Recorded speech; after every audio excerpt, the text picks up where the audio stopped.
Hello guys, তোমরা সবাই কেমন আছো? আশা করি সবাই ভালো আছো। তো আমরা কিছুদিন আগে কলকাতায় দক্ষিণেশ্বর কালী মন্দির গিয়েছিলাম। তো প্রথম মানিকতলায় বাস ধরে তারপর আমরা বাস ধরে চলে যাই দক্ষিণেশ্বর কালী মন্দিরে।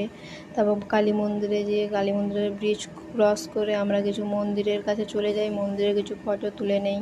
ফটো তোলার পর গঙ্গার ধারে চলে যাই, তারপর গঙ্গা নদীর ধারে কিছু ফটো তুলে গঙ্গার আশীর্বাদ নিয়ে একটু ওখানে বসছিলাম। বসার পরে সবার সাথে ফটো তুললাম একটু।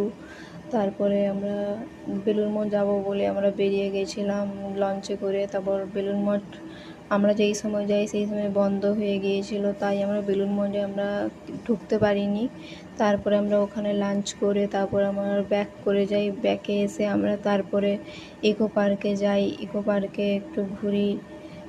ইকো পার্কে ঘোরার পর কিছু ফটো ভিডিও করার পরে আমরা একটু ঘোরার পরে তারপরে বাড়ির জন্য বেরিয়ে চলে আসে। তো এইভাবে সারাদিনটা কেটে যায়। তো তোমাদের কেমন লাগলো ভিডিওটা অবশ্যই জানাও। Thank you, tata, bye by.